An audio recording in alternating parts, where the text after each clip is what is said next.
Direttore, oggi si presenta una nuova veste di Casa Barbadoro, si vuole fare di Casa Barbadoro un polo anche enogastronomico. Quale sarà, le iniziative che si svolgeranno a Casa Barbadoro e che gli utenti e i turisti potranno avere modo di godersi in questo contesto di Valle dei Templi e di una veduta meravigliosa?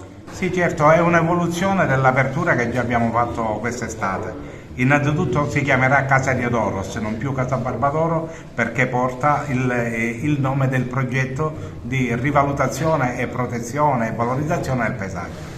Che cosa si farà? Abbiamo pensato che Diodoros, possa essere quel posto dove raccontare questa storia di recupero del paesaggio e valorizzazione, ma attraverso cosa? Attraverso la somministrazione di un prodotto finale di un piatto che è elaborato e cucinato direttamente qua nelle cucine di Casa Diodoros, e quindi ci sarà la possibilità per chi vuole partecipare a questo progetto e avere questo ricordo, viaggio esperienziale, ma lo cominciamo a lanciare anche dal territorio che è vicino a Casa Diodoros, perché ci sarà la possibilità di salire qua sopra, fare la degustazione che si vuole rispetto a un cartello di prodotti che troviamo in quella giornata, in quella settimana, al di fuori della visita della valle. Questa è la novità, perché saremo aperti nei fine settimana fino alle 22 e ci sarà la possibilità di arrivare qui sopra. C'è un parcheggio nelle vicinanze di Casa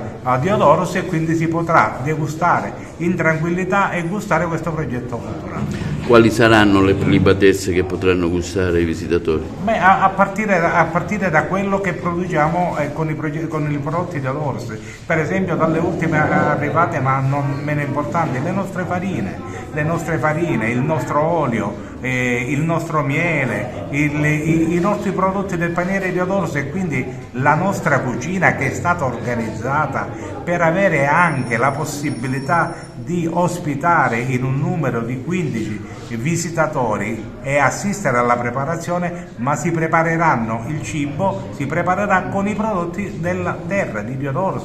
La nostra pasta, quindi la farina ha portato la pasta e quindi ha portato un ulteriore ampliamento dell'offerta del progetto Diodoros, che qui oggi si ha la possibilità di vedere, degustare al di fuori della visita della valle. Ecco, chi vuole usufruire di questa possibilità cosa deve fare? Beh, mettersi in contatto. Noi abbiamo attraverso il concessionario Coppicultura la possibilità di prenotare, perché in inverno, come la stagione che stiamo vivendo, abbiamo al chiuso un numero limitato di 40 posti, ma quindi si avrà più quelli che si possono avere nella cucina ad assistere ai preparatori, una cinquantina di posti, e quindi la possibilità di prenotare.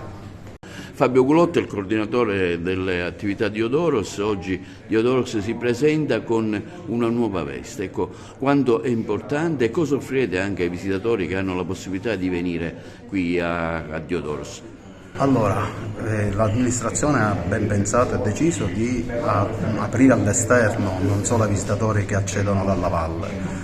Questa è una casa di contadini, Casa Barbadoro, legata alla famiglia di questo posto. È una casa di contadini, dicevo, quindi la filosofia sarà un po' legata assolutamente a una cucina contadina, povera e soprattutto del territorio.